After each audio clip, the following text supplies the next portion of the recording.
Hello बच्चों, अविदिति classes में आपका स्वागत है। तो आज हम लेकर आए हैं चैप्टर 4 गतिमान आवेश एवं चुंबकत्व का पार्ट नंबर 1। और आज के हम इस वीडियो में डिस्कस करने वाले हैं 2023 और 2022 में आए हुए सभी आंकिक प्रश्नों को। तो चलिए, आज का हमारा पहला क्वेश्चन, 45 इलेक्ट्रॉन वोल्ट ऊर्जा का एक इलेक्ट्रॉन 9 गुणे 10 की घात -5 वेबर प्रति मीटर स्क्वायर तीव्रता के चुंबकीय क्षेत्र में वृत्ताकार मार्ग पर चक्कर लगा रहा है। वृत्ताकार मार्ग की त्रिज्या ज्ञात कीजिए। तो देखो, सबसे पहले आपको इस प्रश्न में क्या दिया है? आपको दिया गया है कि जो इलेक्ट्रॉन है उसकी ऊर्जा कितनी है। E बराबर आपको दिया है 45 इलेक्ट्रॉन वोल्ट। देखो, यहां ऊर्जा आपको कितना दिया है? 45 इलेक्ट्रॉन वोल्ट। लेकिन आपको पता होगा कि ऊर्जा का मात्रक तो जूल होता है। तो सबसे पहले हमें क्या करना होगा? इलेक्ट्रॉन वोल्ट को जूल में कन्वर्ट करना होगा। अब आपको पता ही होगा कि इलेक्ट्रॉन वोल्ट को जूल में कैसे कन्वर्ट करते हैं। 1.6 इंटू 10⁻⁻19 से गुणा करके। इसको आगे सॉल्व करने पर क्या आएगा? 16 पंचे 80 है ना, 16 चौके 64, 64 8 72.0 गुणे 10 की घात -19 जूल। ये एनर्जी हो गई। और क्या दिया है?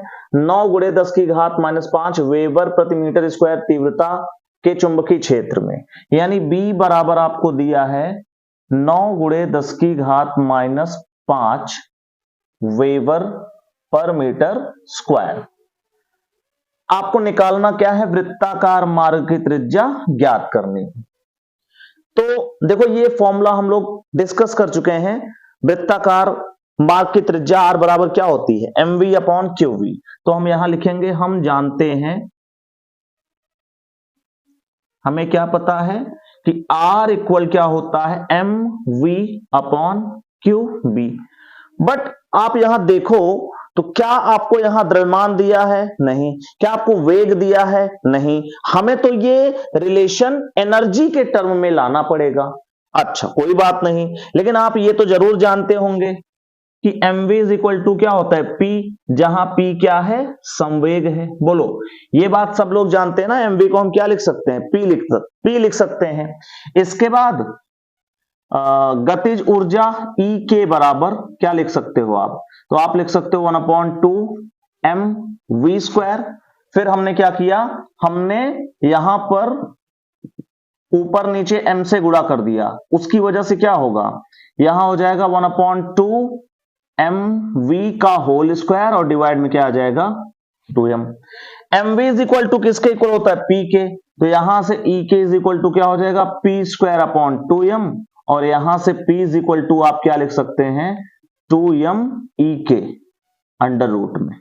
तो ये जो आपका R इज इक्वल टू जो फॉर्मूला आया है mv अपॉन qv, mv की जगह हम P लिख सकते हैं और P की जगह क्या आ जाएगा? अंडर रूट 2m E के अपॉन में क्या रहेगा? qv। तो R के इस वाले फॉर्मूले से हमें क्वेश्चन सॉल्व करना पड़ेगा। अब जो लोग ऑफलाइन क्लास लिए हैं उनको ये जरूर समझ में आया होगा कि ये फॉर्मूला कहां से आया। मैंने ऐसे दो और फॉर्मूले डिस्कस किए थे, एक संवेग के टर्म में, एक काइनेटिक एनर्जी के टर्म में, और एक वर्क के टर्म में, है ना। तो ये सारी चीजें आपको जरूर याद रखनी है, क्योंकि इस पर क्वेश्चन बहुत ही ट्रिकी क्वेश्चन पूछे जा रहे हैं, है ना। देखो, मेन फॉर्मूला तो ये है R is equal to mv upon qv। But कभी कभी क्वेश्चन घुमा के पूछता है, जैसे आज का क्वेश्चन है, देखो इसमें आपको एनर्जी देकर पूछ लिया, तो आपको ये वाला फॉर्मूला अप्लाई करना पड़ेगा। अब देखो, इलेक्ट्रॉन का द्रव्यमान हमें नहीं दिया है, तो हमें पता तो होना ही चाहिए। इलेक्ट्रॉन का द्रव्यमान होता है 9.1 गुणे 10 की घात -31 किलोग्राम। अब ये सभी वैल्यू यहां पर हमें पुट करनी पड़ेगी। तो चलो इसको सॉल्व करते हैं। R इक्वल अंडर रूट में क्या आ जाएगा? 2m की जगह हो जाएगा 9.1 इंटू 10⁻31 इंटू E के हमारा क्या है? E के हमारा ये है 72 गुणे 10 की घात -19, 72 गुणे 10 की घात -19। और डिवाइड में क्या आएगा? qv। डिवाइड में q कितना है? आवेश कितना होता है? इलेक्ट्रॉन का आवेश सबको पता है। इलेक्ट्रॉन का आवेश होता है 1.6 इंटू 10⁻⁻19 इंटू बी कितना है, बी हमारे पास है 9 गुणे 10 की घात माइनस 5, 9 गुणे 10 की घात माइनस 5। इसी को सॉल्व करना है। क्या करेंगे आइए देखते हैं। एक बात बताओ, 72 दूना क्या होता है, 144 हो जाएगा। 144 गुणे 9.1, और इधर ध्यान से देखें तो -31 -19 हो जाएगा 10 की घात माइनस 50। बोलो कोई समस्या हो तो। हमने क्या किया, हमने 72 दूना 144 लिख लिया, 9.1 गुणे 10 की घात, ये -31 -19 होके -50 हो जाएगा।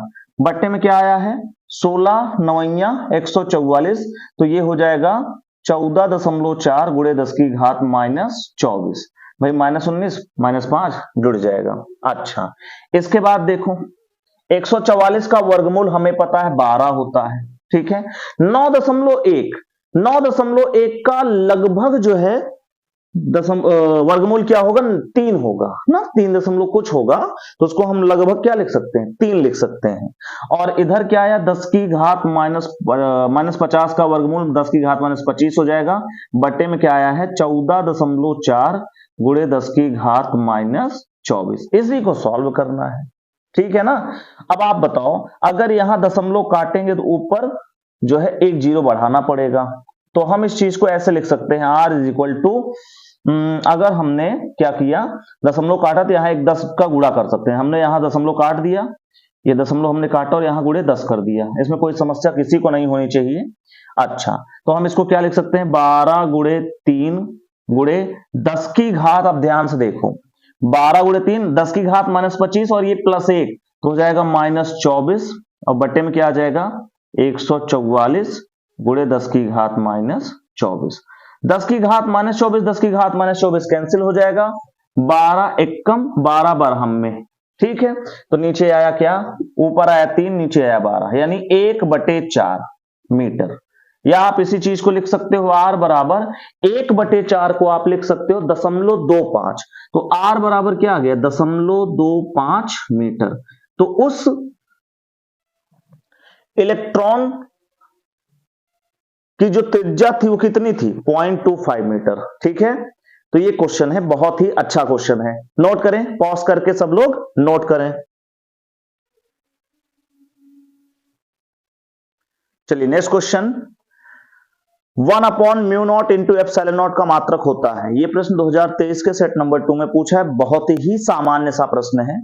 आपको ये वाला जो है रिलेशन पता होगा, 1 अगर आपको याद हो कौन सा फॉर्मूला, μ0 और एप्सिलॉन नॉट में संबंध याद है, बोलो क्या था, μ0 into epsilon naught equal to, आपने सॉल्व किया था 1/c², सबको याद आ गया होगा कि μ0 into epsilon naught equal to होता है 1/c²। तो यहां से अगर आप इसको 1 करोगे तो ये 1/μ0 into epsilon naught equal to हो जाएगा c²। अब आप बताओ c क्या है, यहां c क्या है, प्रकाश की चाल है ना, निर्वात में या वायु में प्रकाश की चाल है।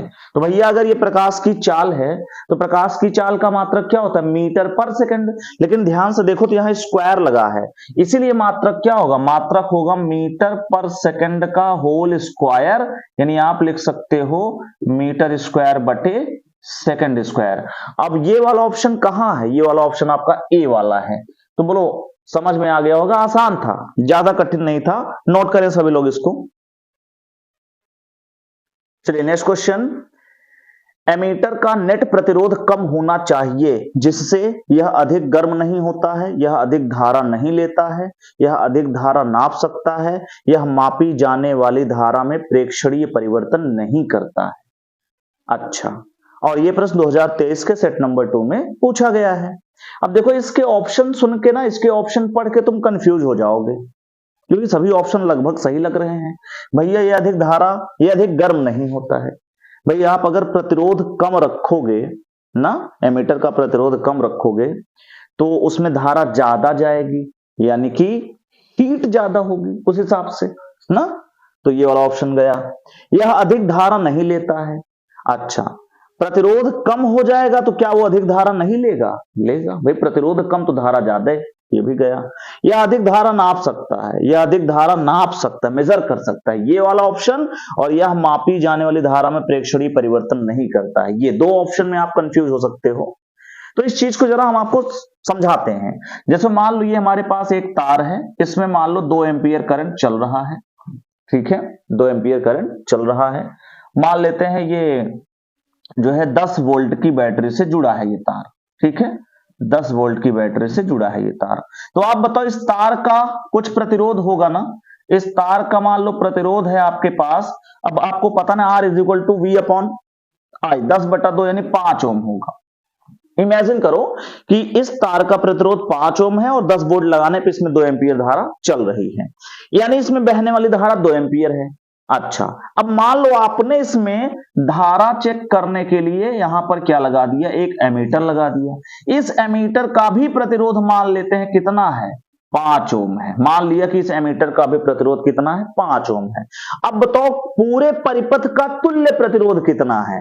तो पूरे परिपथ का तुल्य प्रतिरोध कितना है, या 5 प्लस यानी 5 + 5 10 ओम, और I बराबर हो जाएगा 10/10 यानी कि 1 एम्पीयर। बोलो, यानी ये एमीटर कितनी धारा मापेगा, 1 एम्पीयर, जबकि वास्तविकता में कितनी धारा चल रही थी, 2 एम्पीयर। तो इसका मतलब कि इसके द्वारा जो प्रेक्षणीय मान है, मापी जाने वाली जो धारा है, उसमें परिवर्तन आ गया। कब, जब इसका प्रतिरोध कम नहीं था। 5 ओम कम थोड़ी ना होता है। तो अगर हम ये चाहते हैं कि एमीटर वही धारा नापे जो धारा परिपथ में वास्तविकता में बह रही है, तो हमें क्या करना पड़ेगा, हमें एमीटर का प्रतिरोध कम करना पड़ेगा। एमीटर का प्रतिरोध हम क्यों कम करते हैं, ताकि प्रेक्षणीय परिवर्तन ना हो मापी जाने वाली धारा में। प्रेक्षणीय परिवर्तन मतलब नापने योग्य, मापने योग्य परिवर्तन ना हो। तो ऑप्शन आपका डी सही होगा, यही जान लीजिए।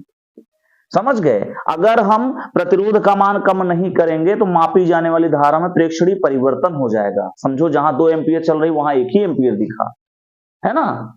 तो ऐसा ना हो, वास्तविकता में वो धारा माप सके, इसलिए हम क्या चाहते हैं, एमीटर का प्रतिरोध कम करना चाहते हैं। और आपको याद भी होगा कि इसके लिए हम क्या करते हैं, एमीटर के समांतर क्रम में एक शंट प्रतिरोध लगा देते हैं ना, कम प्रतिरोध वाला शंट तार। तो ये सब पढ़ा चुके हैं, रिवाइज कर लीजिए, ठीक। इसको नोट करें सब लोग, आसान था ये। चलिए नेक्स्ट क्वेश्चन। 1 × 10⁻⁻⁹ कूलाम से आवेशित कण चुंबकीय क्षेत्र वेक्टर B बराबर 4i cap plus 3j cap tesla में vector V is equal to -75i cap plus 100j cap metre पर सेकंड से प्रवेश करता है। कण पर लगने वाले चुंबकीय बल का परिमाण एवं दिशा ज्ञात कीजिए। तो देखो इस क्वेश्चन में आपको क्या क्या दिया है। तो सबसे पहले आपको दिया गया है आवेश कितना है, 1.0 × 10⁻⁹ कूलाम। साथ में आपको वेक्टर B बराबर यहां आपको दिया है 4i cap plus 3j cap, और वेक्टर V वेलोसिटी वेक्टर कितना है, -75i cap plus 100j cap. क्या निकालना है, चुंबकीय बल। अब ध्यान से सुनिए मेरी बात, यहां पर जो आपको वेक्टर B और वेक्टर V दिया है, ये दोनों घटक रूप में है। तो आपको यहां पर जो बल का फॉर्मूला लगाना है वो सदिश वाला फॉर्मूला बनाना है। तो आप यहां लिखेंगे, हम जानते हैं वेक्टर F इक्वल टू क्या होता है, ये होता है Q vector V cross vector B, ये होता है फॉर्मूला। सदिश रूप में क्या होता है, vector V cross vector B। और अगर आप इसका परिमाण चाहते हो तो भैया इसका परिमाण कैसे निकालोगे, वेक्टर F का परिमाण बराबर होगा Q vector V cross vector B का परिमाण, ये फॉर्मूला बनेगा। तो सबसे पहले हमारा जो टारगेट है वो क्या है, V क्रॉस B निकालना और उसका परिमाण ज्ञात करना, फिर हम उससे Q से गुणा करेंगे। समझ में आई बात। तो हम V क्रॉस B निकालेंगे। अब जिन लोगों को V क्रॉस B निकालना नहीं आता है, ऐसे बच्चे क्या करें, है ना। तो उनको मैंने A क्रॉस B का फॉर्मूला बताया है, याद है कि नहीं। A क्रॉस B मैं यहां लिखता हूं, vector A cross vector B बराबर, ये मैं आपको पढ़ा चुका हूं, आई कैप यहां आता था ए वाई बी जेड माइनस ए जेड बी वाई प्लस के जे कैप और यहां से आता था ए Z B X minus A x B Z plus K cap equal to होता था ए एक्स बी वाई माइनस ए वाई बी एक्स। ये मैं फॉर्मूला आपको क्लास 11th में सिखा चुका हूं, क्लास 12th के शुरुआत में भी बता चुका हूं कि vector A cross vector B बराबर यही होता है। तो इसी बेस पर क्या हम vector v cross vector b नहीं निकाल सकते? Vector v cross vector b इसी बेस पर, या फिर आपके पास शारीरिक विधि है, शारीरिक विधि जिसमें हम एक शारीरिक बनाते हैं आई जे के, उसके बाद उसके गुणांक को लिखते हैं, फिर आपको एक रो और एक कॉलम जो है हम गायब करते हैं, जो बचे है उसका गुणा उड़ा करते हैं ना। तो दोनों मेथड हैं, तो हम इस मेथड से आपको बताने चल रहे हैं। जिस प्रकार से a क्रॉस b बराबर ये लिख सकते हो, वैसे ही v क्रॉस b बराबर क्या लिख सकते हो? तो दिखाई दे रहा है आपको? अच्छा, इसके नीचे जगह नहीं है, तो हम यहां पर सॉल्व कर लेते हैं। इसको इरेज कर रहा हूं, ठीक है? ये आप नोट कर लें कहीं पर, इसको मैं इरेज करने चल रहा हूं। नोट कर लिया होगा आप लोगों ने। तो देखो, जो मैंने अभी फॉर्मूला बताया ना, उसी फॉर्मूले पर ही हम v क्रॉस b निकालने चल रहे हैं। क्या निकालने चल रहे हैं? v cross b। और जब एक बार v क्रॉस b आ जाएगा तो हम उसका परिमाण निकाल लेंगे। आओ चलो इसको करते हैं।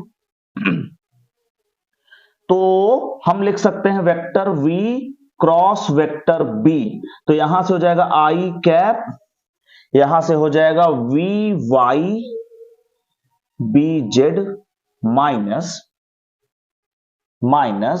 We Z B Y plus J cap, उसके बाद वहां आया था, याद करो, बी ए जेड, तो यहां हो जाएगा वी जेड और B X minus V X B Z plus K cap, और यहां आया था आपका V X B Y minus V Y B X.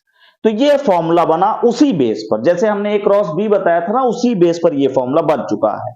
तो करना क्या है तुम्हें? v क्रॉस b बराबर आई कैप, भैया वी वाई, तो देखो वी वाई यहां कितना है? 100 है, ये रहा, ये x वाला, ये y वाला, z वाला घटक शून्य है, तो वी वाई कितना है? 100 इंटू बीजेड वाला घटक 0 है तो गुणे 0 माइनस वीजेड वाला भी 0 है, गुणे बी वाई कितना है?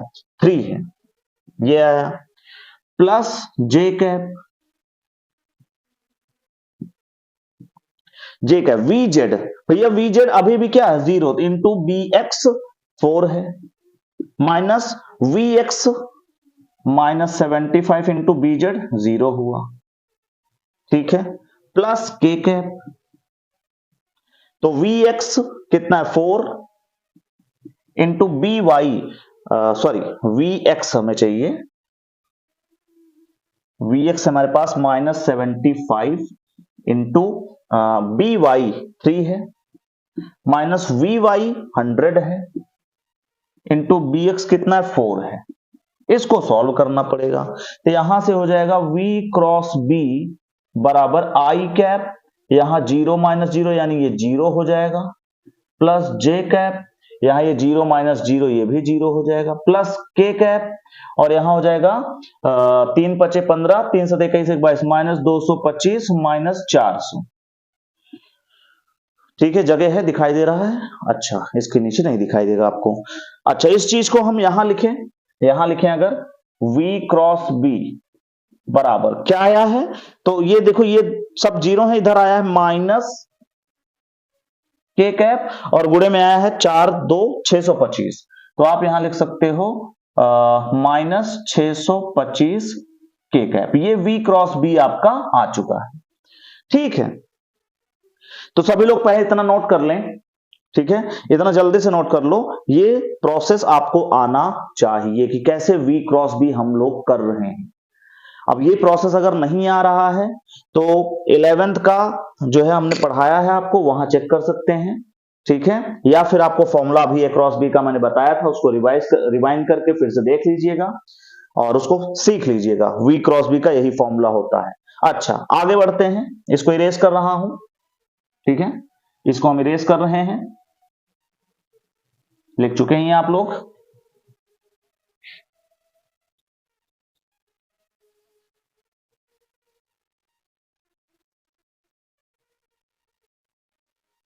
ठीक है, अच्छा, अब यहां से देखो V क्रॉस B हमारे पास कितना है, -625 के, तो अगर मैं आपसे कहूं इसका परिमाण क्या होगा, V क्रॉस B का परिमाण, तो ये हो जाएगा -625 का होल स्क्वायर और इस पर लग जाएगा रूट, आंसर इज 625। ठीक है, तो V क्रॉस B हमारे पास कितना आ गया, 625। बस अब आपको क्या करना है, मान यहां मिल जाएगा आपको, Q into V cross B, Q की जगह क्या आ जाएगा, 1.0 इंटू 10⁻⁹ इंटू इसकी जगह हो जाएगा 625। आप यहां से लिख सकते हो 625 गुणे 10⁻⁹ न्यूटन, या फिर आप अगर दशमलव यहां ले आके लिखोगे तो 6.25 इंटू 10⁻, ये हो जाएगा -7 न्यूटन। तो ये रहा बल का परिमाण, ये आंसर हो गया। और यहां प्रश्न में आपको पूछा गया भैया दिशा क्या है, दिशा, तो आप देख लो दिशा कहां रहा है, के कैप, वो भी -k कैप, इसका मतलब ये जेड अक्ष के अंदर से, वो भी कौन से, ऋणात्मक। तो यहां लिख सकते हो आप जेड अक्ष की ऋणात्मक दिशा के अनुदिश, यही आपका फाइनल आंसर है, दिशा के अनुदिश। ठीक है, तो उम्मीद है आपको समझ में आया होगा V क्रॉस B, ठीक, V क्रॉस B निकालना सीखो। तो इसको नोट करें भैया सब लोग, आसान था। चलिए नेक्स्ट क्वेश्चन, सही तथ्य को चिन्हित कीजिए, मतलब आपके पास 4 ऑप्शन है, इसमें सही क्या है उसको आपको टिक करना है। ये 2023 के सेट नंबर 3 में आ चुका है और प्रश्न आपके वोल्ट मीटर और एमीटर के रिगार्डिंग है। तो आओ इसके ऑप्शंस को पढ़ते हैं। तो वोल्ट मीटर का प्रतिरोध कम होना चाहिए, अच्छा, वोल्ट मीटर का प्रतिरोध अधिक होना चाहिए, एमीटर का प्रतिरोध अधिक होना चाहिए, एमीटर का प्रतिरोध कम होना चाहिए, परंतु इसको धारामापी के प्रतिरोध से अधिक होना चाहिए, मतलब कम तो हो बट धारामापी से अधिक हो। अच्छा, तो देखो इसके रिगार्डिंग मैं आपको एक बात बताने चल रहा हूं, उसको आप याद रख लो। क्या, एकदम इसको इन्वर्टेड कॉमा में लिखवा रहा हूं, इसको जरूर याद रखें। आदर्श एमीटर का प्रतिरोध कम से कम होना चाहिए, यानी शून्य होना चाहिए, याद रखना। आदर्श एमीटर का प्रतिरोध शून्य होता है, ठीक है, और आदर्श वोल्ट मीटर का प्रतिरोध अनंत होता है। ये 2 बातें याद रखो, आदर्श वोल्ट मीटर का प्रतिरोध अनंत होना चाहिए। क्यों होना चाहिए ये सब हम डिस्कस कर चुके हैं, तो अनंत होता है, तो इतनी बात आपको याद रखनी है। अब वोल्ट मीटर वाली कहानी पढ़ते हैं। वोल्ट मीटर का प्रतिरोध कम होना चाहिए, नहीं, वोल्ट मीटर का प्रतिरोध अनंत यानी बहुत अधिक होना चाहिए, तो वोल्ट मीटर का प्रतिरोध अधिक होना चाहिए, वाला ऑप्शन आपको सही दिख रहा है। तीसरा पढ़ते हैं, एमीटर का प्रतिरोध अधिक होना चाहिए, नहीं, एमीटर का प्रतिरोध कम से कम होना चाहिए, यानी ये ऑप्शन गलत है। चौथा, एमीटर का प्रतिरोध कम होना चाहिए परंतु इसको धारामापी के प्रतिरोध से अधिक होना चाहिए, तो ये वाला भी ऑप्शन आपका गलत होगा, क्योंकि यहां बोल रहा है कि धारामापी से अधिक होना चाहिए, इसलिए ये वाला भी ऑप्शन आपका गलत है। तो सही ऑप्शन क्या होना चाहिए, वोल्ट मीटर का प्रतिरोध अधिक होना चाहिए, सेकंड ऑप्शन आपका सही है, इसको नोट कर लें। ये दोनों लाइन जरूर याद रखें क्योंकि ये एग्जाम में कहीं ना कहीं पूछ सकता है आपसे, ठीक है, नोट करें। चलिए नेक्स्ट क्वेश्चन, x दिशा में गतिशील प्रकाश किरण EY बराबर 300 sin t-x/c वोल्ट प्रति मीटर द्वारा प्रदर्शित है। एक इलेक्ट्रॉन y दिशा में 2 × 10⁷ मीटर प्रति सेकंड की चाल से गति करता है। इलेक्ट्रॉन पर लगने वाले अधिकतम चुंबकीय बल की गणना करनी है। 2023 के सेट नंबर 3 में ये पूछा गया है। तो आओ इसको देखते हैं क्या कहा जा रहा है। आपके पास यहाँ एक वैद्युत क्षेत्र का इक्वेशन है और उस इक्वेशन को देखकर आप यहां बता सकते हो कि ई नॉट आपको कितना दिया है, 300 वोल्ट पर मीटर। अब याद करो ये चैप्टर 8 से रिलेटेड है, वैद्युत चुंबकीय तरंग, जहां आपने वैद्युत चुंबकीय तरंग पढ़ा था E बराबर E not sine omega T और B बराबर B not sine omega T, जहां E नॉट क्या था, वैद्युत क्षेत्र का शिखर मान था या आयाम था, और B नॉट क्या था, चुंबकीय क्षेत्र का आयाम था।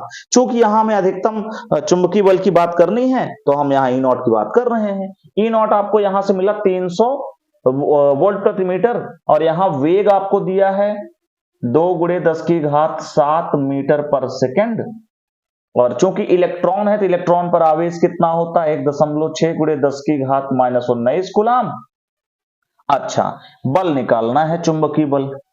तो एक बात बताओ, ये वाला फॉर्मूला याद है कि नहीं? हम जानते हैं E नॉट बटा बी नॉट बराबर सी, तो यहां से आप लिख सकते हो E नॉट की जगह है 300 बटा बी नॉट हमें निकालना है, सी कितना है, तो 3 × 10⁸ मीटर पर सेकंड, ये प्रकाश की चाल है। बी नॉट यहां आएगा, 3 यहां आ जाएगा, यहां से हो जाएगा बी नॉट बराबर 300 बटे 3 × 10⁸, तो यहां से ये हो जाएगा 100, यानी कि ऊपर आया 10⁻², 100 को हमने क्या लिखा, ध्यान से समझो, 100 को हमने 10⁻² लिखा और 10⁸ जब ऊपर जाएगा तो ये हो जाएगा -8, तो भैया यहां से बी नॉट बराबर क्या हो जाएगा, तो 2 - 8 यानी 10⁻⁻6 टेस्ला, ये आपका बी नॉट आ गया। अब अधिकतम चुंबकीय बल बराबर,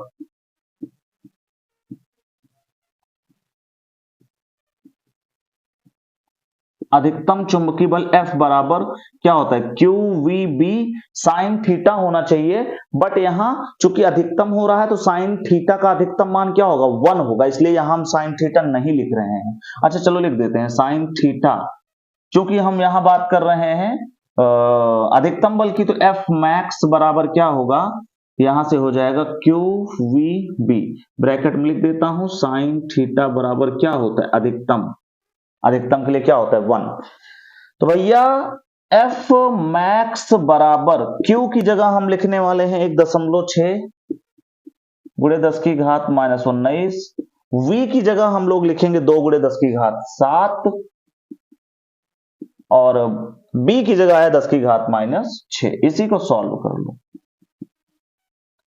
तो यहां से आ जाएगा 16 दूना 32 यानी 3.2 × 10⁻। अब ध्यान से देखो, तो ये -19 और -6 जुड़ जाएगा -25, और -25 + 7 यानी -18 हो जाएगा, और यूनिट क्या होगा इसका, न्यूटन होगा। यही आंसर है, तो कठिन नहीं था, बस आपको ये वाला फॉर्मूला पता होना चाहिए और ये केस पता होना चाहिए कि अधिकतम चुंबकीय बल के लिए साइन थीटा कितना होता है, 1 होता है। नोट करें, नोट कर ले सब लोग। चलिए नेक्स्ट क्वेश्चन, एक इलेक्ट्रॉन 2 × 10⁷ मीटर पर सेकंड की चाल से 0.3 एंगस्ट्रॉन त्रिज्या के वृत्तीय कक्षा में घूम रहा है या गति कर रहा है, इसके चुंबकीय आघूर्ण की गणना करनी है। अच्छा, चुंबकीय आघूर्ण m बराबर क्या होता है, I × A, तो I अगर हम निकाल लें तो A तो हमें πr² से पता ही चल जाएगा। देखो आपको क्या क्या दिया है,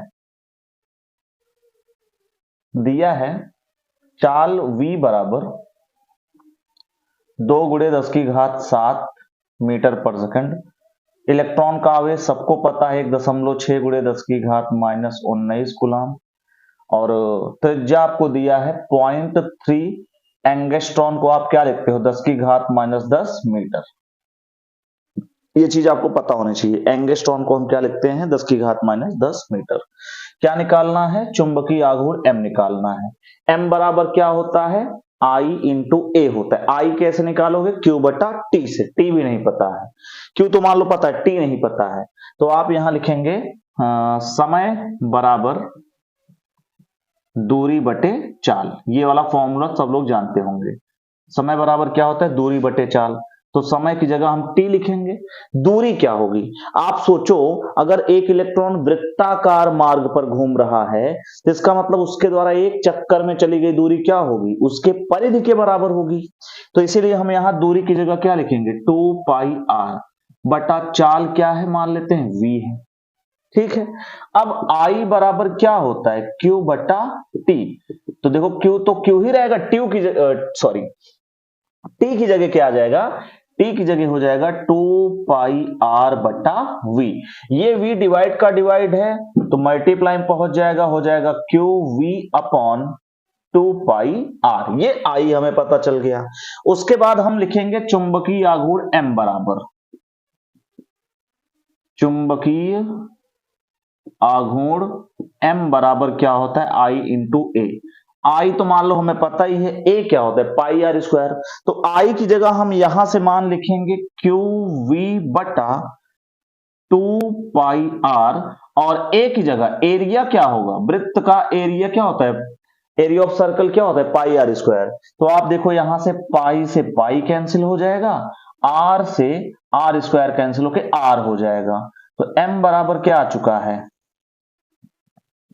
एम बराबर आ चुका है क्यू वी आर बटा 2। क्यू का मान सबको पता है 1.6 गुणे 10 की घात -19। वी का मान हमें दिया है 2 गुणे 10 की घात 7। ठीक है।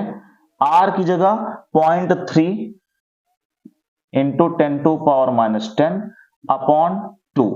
2 से 2 कैंसिल हो चुका है, यहां से क्या आएगा 16 3 48 यानी 0.48 जब आप गुणा करेंगे इन दोनों का, और यहां से हो जाएगा 19 10 29।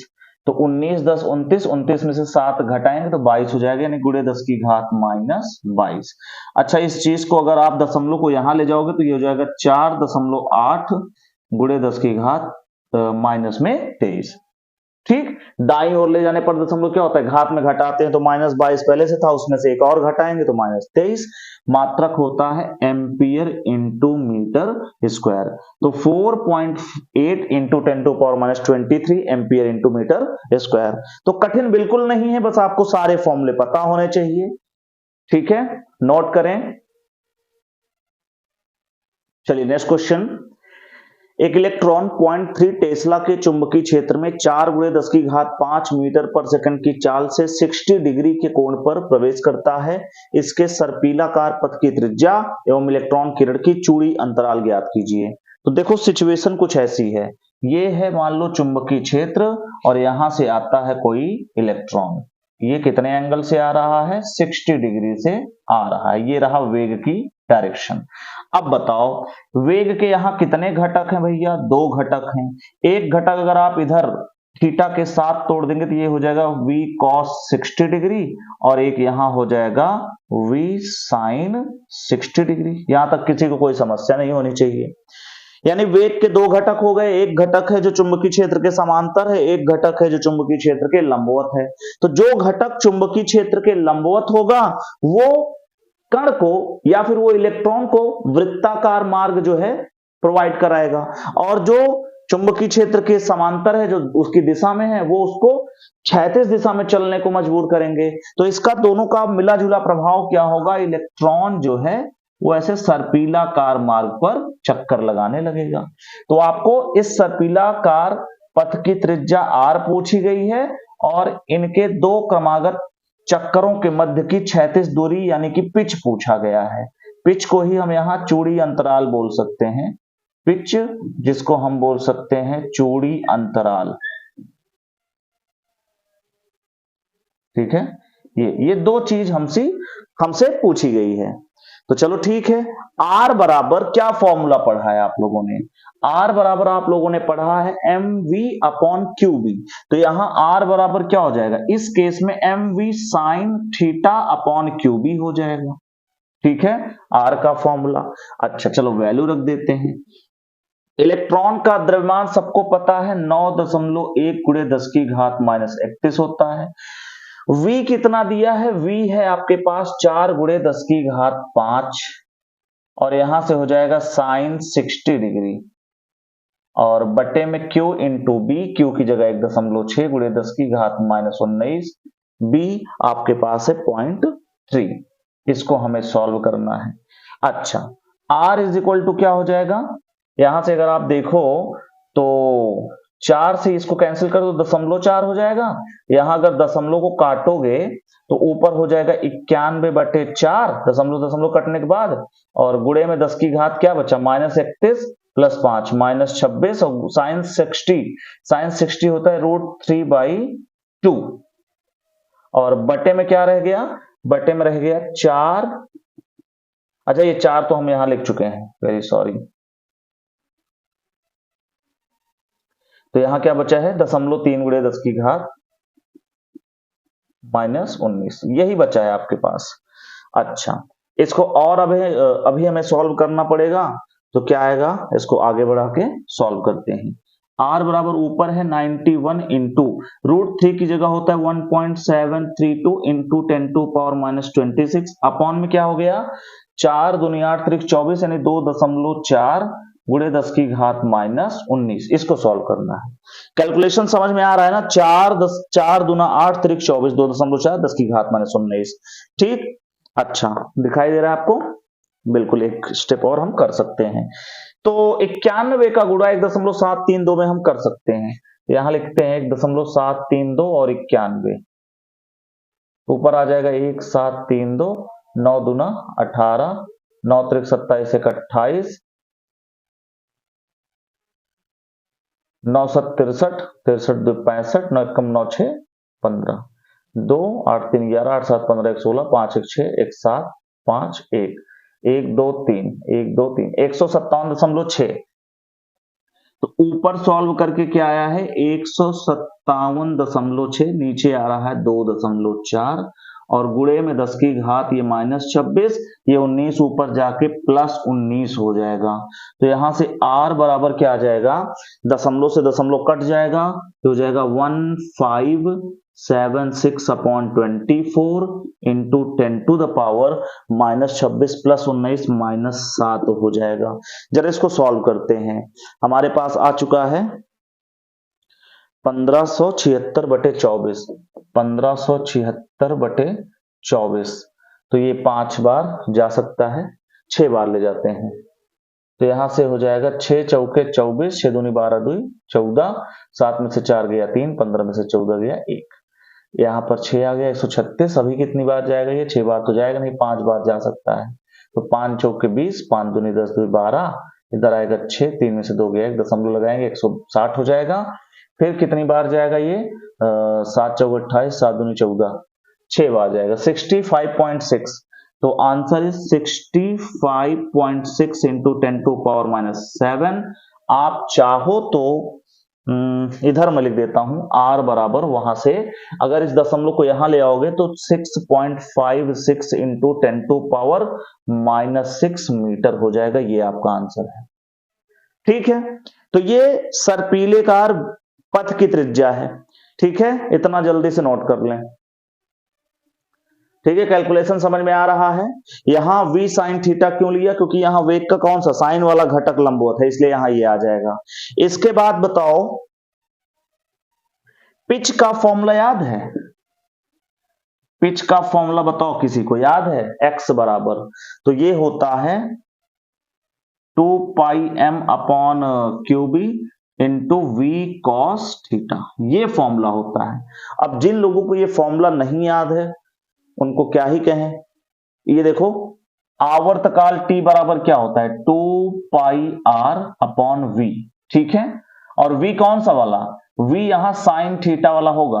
क्यों साइन थीटा वाला होगा, क्योंकि यहां हम वृत्ताकार पथ के आवर्तकाल की बात कर रहे हैं। अच्छा तो इस केस में 2πr की जगह हम यहां से मान रखेंगे m v sin theta upon QB, और यहाँ v sin theta, v sin theta cut जाएगा, 2πm/QB आ गया, ये लिख दिया।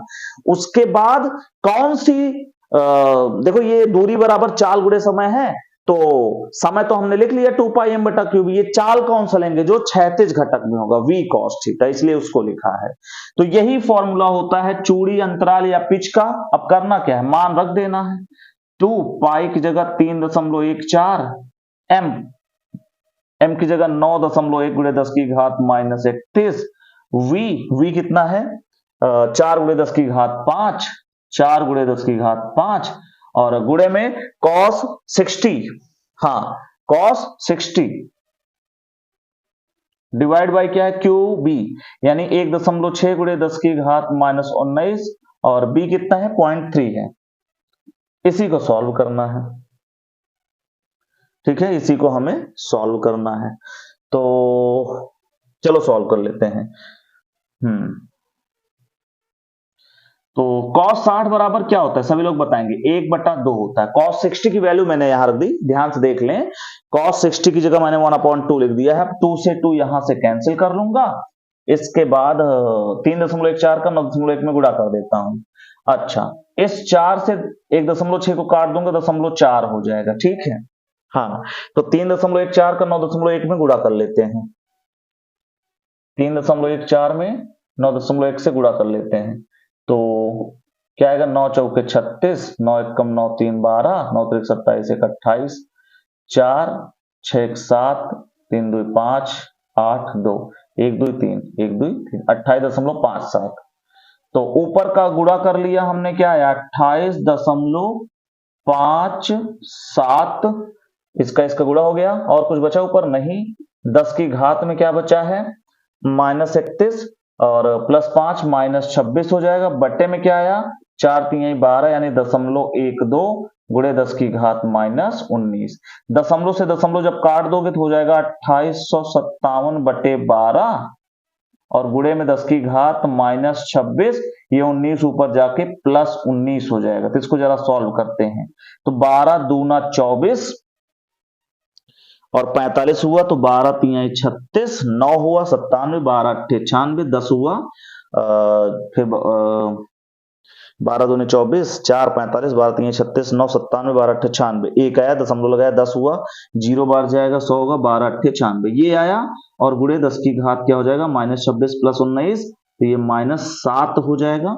अब अगर इसी दशमलव को यहां ले आओगे तो जाएगा 2.38 गुणे 10 की घात, चूंकि दशमलव को हम ला रहे हैं 2 अंक इधर, तो वहां जुड़ जाएगा -5 मीटर, -5 मीटर। तो ये आपके चूड़ी अंतराल का मान आ चुका है। तो नोट कर लें, कैलकुलेटिव क्वेश्चन है, कठिन नहीं है, बस आपको ये पता होना चाहिए कि सर्पिलेकार मार्ग की त्रिज्या क्या होती है, तो mv sin theta upon Q B होती है, और पिच का फॉर्मूला होता है 2πm upon Q B into V cos theta. अगर ये दोनों फॉर्मूले याद है, बस वैल्यू रख के कैलकुलेट करना है। उम्मीद है आपको समझ में आया होगा, नोट करें जल्दी से, आसान था। चलिए नेक्स्ट क्वेश्चन, चल कुंडली धारा मापी की सुग्राह्यता में वृद्धि की जा सकती है। कुंडली का क्षेत्रफल घटाकर, कुंडली में फेरों की संख्या घटाकर, कुंडली का क्षेत्रफल बढ़ाकर, कि कुंडली चुंबकीय क्षेत्र का मान घटाकर। ये 2023 के सेट नंबर 4 में बहुविकल्पी के रूप में पूछा गया था। अब आराम से समझो, आपको धारा मापी की धारा सुग्राह्यता याद है। धारा मापी की धारा सुग्राह्यता φ/I बराबर क्या होता है, तो ये होता है NaB/K, ये फॉर्मूला होता है। धारा सुग्राह्यता का यही फॉर्मूला होता है, यानी कि धारा सुग्राह्यता चुंबकीय क्षेत्र की तीव्रता के अनुक्रमानुपाती है, क्षेत्रफल के अनुक्रमानुपाती है, फेरों की संख्या के अनुक्रमानुपाती है, और स्प्रिंग नियतांक के व्युत्क्रमानुपाती है। और ऑप्शन मिलाते हैं, कह रहा है कुंडली का क्षेत्रफल घटाने पर बढ़ेगा, तो आप देखो क्षेत्रफल तो अनुक्रमानुपाती है, यानी घटाने पर घटेगा। चलो ये वाला ऑप्शन कट गया। फिर क्या है, कुंडली में फेरों की संख्या घटाकर, देखो कुंडली में फेरों की संख्या तो डायरेक्ट प्रोपोर्शन में है, अनुक्रमानुपाती है, यानी इसको घटाएंगे तो ये वापस घट जाएगा, हमें घटाना तो है नहीं। कुंडली का क्षेत्रफल बढ़ाकर, हाँ बिल्कुल, अगर कुंडली का क्षेत्रफल बढ़ाओगे तो φ/I बढ़ेगा, यानी कि धारा सुग्राह्यता बढ़ेगी। तो ऑप्शन नंबर 3 इज करेक्ट, चुंबकीय क्षेत्र का मान घटाकर भी रॉन्ग आंसर है। तो क्वेश्चन बहुत ही आसान है, अगर आपको ये फॉर्मूला याद है तो आप इस क्वेश्चन को बड़े आसानी से कर सकते हैं, नोट कर लें। चलिए नेक्स्ट क्वेश्चन, ये प्रश्न भी आपका बहुविकल्पी बेस्ड है, 2023 के सेट नंबर 5 में पूछा है। क्या है, एक समान चुंबकीय क्षेत्र में किसी आवेशित कण के वृत्तीय पथ की त्रिज्या अनुक्रमानुपाती होती है। कण के आवेश, कण के संवेग, चुंबकीय क्षेत्र या फिर कण की ऊर्जा। तो आओ इसको जरा चेक करते हैं। तो R बराबर हमने एक फॉर्मूला पढ़ा है mv/qb। अच्छा, आप mv बराबर संवेग भी लिख सकते हो, mv बराबर क्या लिख सकते हो, संवेग। तो R बराबर यहां से हो जाएगा P/QB, एक ये फॉर्मूला होता है, एक होता है R is equal to under root, अभी थोड़ी देर पहले हमने बताया था 2mk अपॉन क्यूबी के। ध्यान से देखो तो R जो है कण के आवेश पर R डिपेंड नहीं कर रहा है, बल्कि व्युत्क्रमानुपाती, अनुक्रमानुपाती नहीं है। यहां बात किसकी हो रही है? अनुक्रमानुपाती, यानी ये वाला ऑप्शन कट गया क्योंकि ये व्युत्क्रमानुपाती है। कण के संवेग के, बिल्कुल कण के संवेग के, देखो संवेग सामने सामने आ रहा है, तो कण के संवेग के अनुक्रमानुपाती ऑप्शन सेकंड आपका बिल्कुल सही है। थर्ड चेक कर लेते हैं। चुंबकीय क्षेत्र, देखो चुंबकीय क्षेत्र डिवाइड में आ रहा है, यानी व्युत्क्रमानुपाती है यहां, लेकिन अनुक्रमानुपाती की बात हो रही थी, ये भी गलत हो गया। कण की ऊर्जा के, तो ध्यान से देखो कण की ऊर्जा सामने तो आ रही है, बट वो अनुक्रमानुपाती नहीं है, बल्कि वो पावर 1/2 की अनुक्रमानुपाती। डायरेक्ट रिलेशन इसको कह सकते हैं, बट यहां पर आप देखो तो यहां पर R प्रोपोर्शनल K नहीं है, बल्कि K की पावर 1/2 है, यानी ये भी पूरी तरह से सही नहीं हो सकता। तो आंसर आपका क्या होगा? यहां पर इस कॉन्टेक्स्ट में आंसर आपका संवेग वाला सही होगा। नोट करें, आसान क्वेश्चन है, नोट कर लें। चलिए नेक्स्ट क्वेश्चन।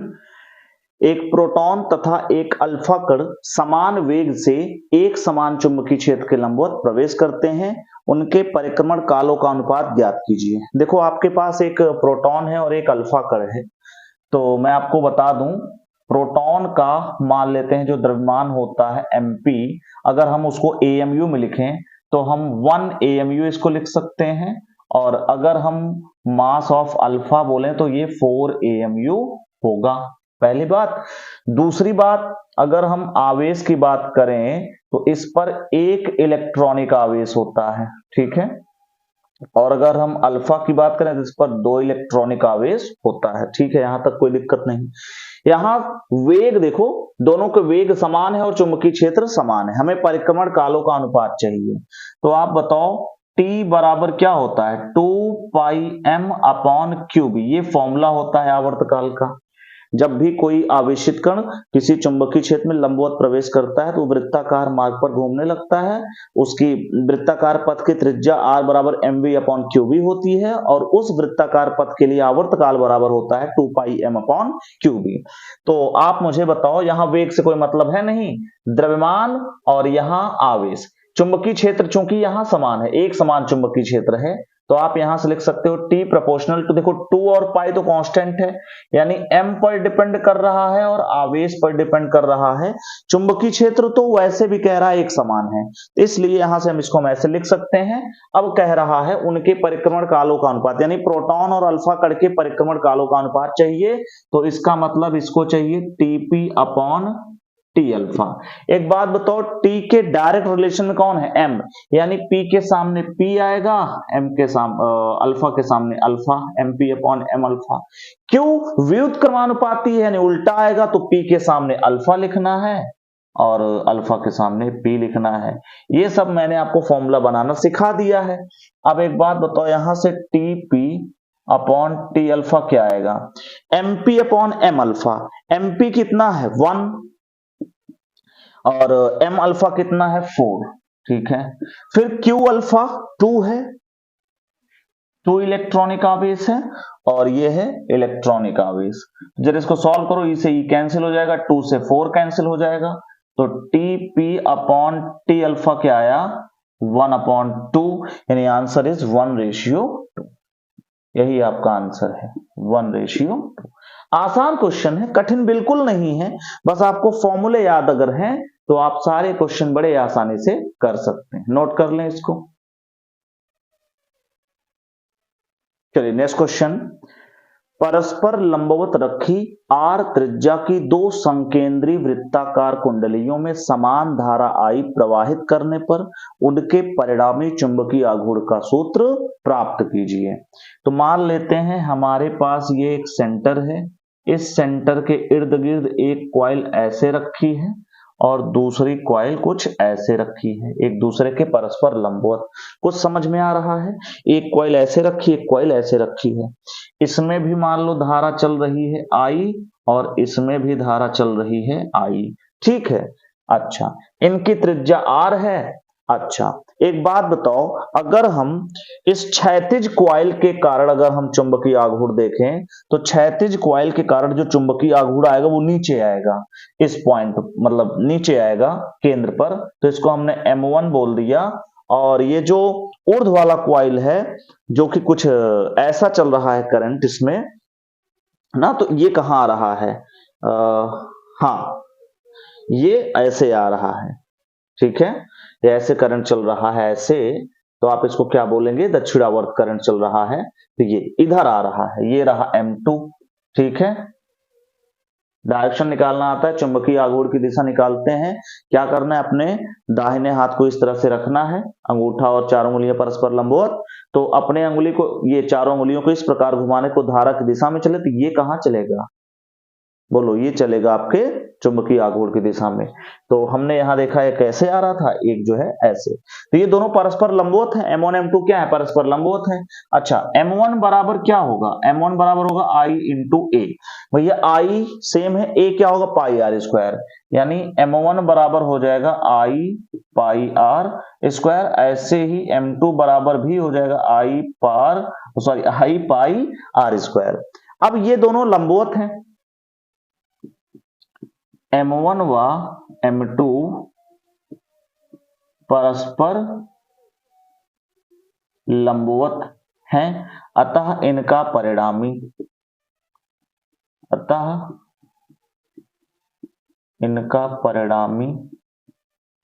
M बराबर क्या होगा, under root M1 square plus M2 square. याद है ना, जब दो सदिश परस्पर लंबवत होते तो उनका परिणामी under root A square plus B square, अगर एक ही दिशा में होते तो उनका परिणामी A प्लस बी, विपरीत दिशा में होते हैं तो A माइनस बी, किसी एंगल पर होते हैं तो under root A square plus B square plus 2AB cos theta.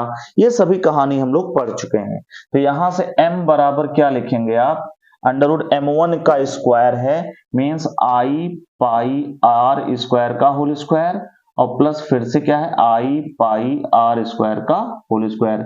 यहां से कुछ कॉमन है, बिल्कुल है, तो यहां आप कॉमन ले लेंगे, I पाई आर स्क्वायर पूरा होल स्क्वायर कॉमन ले लेंगे, तो यहां बचेगा 1 प्लस 1, ये पूरा बाहर आ जाएगा, तो हो जाएगा I पाई आर स्क्वायर और ब्रैक अंडर रूट में बचेगा 2, यही आपका आंसर, ठीक है, यही आपका आंसर है, I pi R square root 2। Question कठिन बिल्कुल नहीं है, बस आपको यहां कॉन्सेप्ट पता होना चाहिए कि ये एक सदिश राशि है और इनकी दिशा ऐसे निकालेंगे, तो दो आपके चुंबकीय आघूर्ण बनेंगे, दोनों की दिशा परस्पर लंबवत होगी, समान आघूर्ण होंगे, लेकिन लंबवत होने की वजह से इनको हम जोड़ नहीं सकते, बल्कि अंडर रूट वाला फॉर्मूला लगा के सॉल्व करेंगे। तो हो गया, इसको नोट कर रहे हैं, नोट करें सभी लोग। चलिए नेक्स्ट क्वेश्चन, चित्र में दो समांतर चालकों में धाराएं विपरीत दिशा में प्रवाहित हो रही हैं, चालक X में धारा I क्या हो जिससे बिंदु P पर उत्पन्न परिणामी चुंबकीय क्षेत्र शून्य हो, चालक Y में धारा 10 एम्पीयर है। यह प्रश्न 2023 के सेट नंबर 5 में पूछा गया है। देखो आपके पास यहां पर एक क्वेश्चन है, बहुत ही आसान प्रश्न मैं कहूंगा। आप देखो, Y चालक से बिंदु P की दूरी क्या है, 5 सेंटीमीटर, और अगर आप X चालक से बात करेंगे बिंदु P की दूरी की, तो 10 से 5 यानी 10 5 15 सेंटीमीटर, ठीक है। अच्छा, एक बात बताओ, अगर हम X चालक के कारण बिंदु P पर चुंबकीय क्षेत्र निकालें, तो चुंबकीय क्षेत्र की दिशा क्या है, कैसे निकालोगे, चुंबकीय क्षेत्र की दिशा निकालते हैं दक्षिण हस्त नियम से। इसमें हम क्या करते हैं, अपने दाहिने हाथ को हम कुछ इस प्रकार से व्यवस्थित करते हैं, जिसमें धारा की दिशा में हम क्या रखते हैं, अंगूठा, और इस चारों अंगुलियों को उस पॉइंट पर रखते हैं जहां हमें चुंबकीय क्षेत्र देखना होता है, तो हाथ से धक्का देने की दिशा हमें क्या बताती है, चुंबकीय क्षेत्र की दिशा को बताती है। तो आप यहां देखो, जैसे यहां पर धारा नीचे जा रही है, तो अपने अंगूठे को क्या करना है, नीचे साइड ले जाना है, चारों अंगुलियों को कहां रखना है, बिंदु P पर, तो आप देखो ये हाथ से धक्का इधर आएगा, यानी इस X के कारण बिंदु P पर चुंबकीय क्षेत्र कहां आएगा, बाहर की ओर, तो हम यहां लिख सकते हैं BX, जो कि है बाहर की ओर, बाहर को दिखाने के लिए डॉट लगाते हैं। ऐसे ही अगर आप देखो तो Y चालक के कारण कहां पर जा रहा है, अंदर की तरफ, तो आप यहां लिख सकते हो BY कहां है, अंदर की तरफ। अब आप ध्यान से समझो, ये दोनों ही चुंबकीय क्षेत्र एक दूसरे के क्या है, विपरीत हैं। और आपको पता है कि जब दो सदिश विपरीत दिशा में होते हैं तो उनका परिणामी घटाने से प्राप्त होता है, ठीक है ना। अच्छा ठीक है, तो हम क्या करेंगे, सबसे पहले हम bx निकाल लेते हैं। bx इक्वल टू क्या होगा, अच्छा अनंत लंबाई के तार के निकट चुंबकीय क्षेत्र, इसका फॉर्मूला सबको याद होना चाहिए, ये होता है म्यू नॉट आई अपॉन 2 पाई ए। ठीक है, मैं यहां फॉर्मूला लिख दे रहा हूं, b इज इक्वल टू होता है म्यू नॉट आई अपॉन 2 पाई ए, जहां आई क्या है, धारा, ए क्या है, दूरी है। अच्छा तो bx बराबर उस हिसाब से क्या होगा, म्यू नॉट, यहां करंट की जगह क्या है, कैपिटल आई है, अपॉन 2 पाई ए कितना होगा, तो आप देखो x के कारण बिंदु P की जो दूरी है यहां से यहां की, वो कितनी है, वो तो है 15 सेंटीमीटर, और आपको पता है कि 15 सेंटीमीटर है। तो अगर आप इसको सॉल्व करना चाहो तो यहां क्या लिख सकते हो, मल्टीप्लाई में 15 इंटू 10 टू पावर माइनस 2, क्योंकि हमने इसको मीटर में बदल दिया। इसी प्रकार बी वाई बराबर क्या होगा, तो ये होगा म्यू नॉट, और करंट की जगह यहां क्या आएगा, 10 आएगा, अपॉन 2 पाई, इस बार डिस्टेंस की जगह कितना होगा, यहां से यहां की दूरी है 5 सेंटीमीटर, तो इसको भी आप क्या करोगे, 5 into 10 to power minus 2 metre में बदल दोगे। ठीक, क्योंकि ये दोनों विपरीत हैं, आप यहां लिखेंगे bx तथा by विपरीत दिशा में है, ठीक है ना, कौन सी दिशा में है, विपरीत दिशा में है, अतः बिंदु P पर परिणामी चुंबकीय क्षेत्र क्या होना चाहिए, घटाना चाहिए हमें, है कि नहीं। परिणामी चुंबकीय क्षेत्र B बराबर होगा bx माइनस by, परंतु आपको प्रश्न में B बराबर क्या दिया है, कह रहे हैं कि कैसी धारा हो कि जो है परिणामी चुंबकीय क्षेत्र क्या हो, शून्य हो, परंतु B बराबर क्या है, शून्य है, ये प्रश्न में दिया है। अब आपको B की जगह यही रख देना है, क्या है, bx माइनस by, ये किसके बराबर है, 0 के। यहां से क्या आप लिख सकते हो, bx इक्वल टू by, बस क्या करना है, वैल्यू पुट कर देनी है। bx की जगह क्या आया है, mu naught I upon 2 pi into 15 into 10 to power minus 2 is equal to B Y क्या है, ये है mu naught into 10 upon 2 pi into 5 into 10 to power minus 2।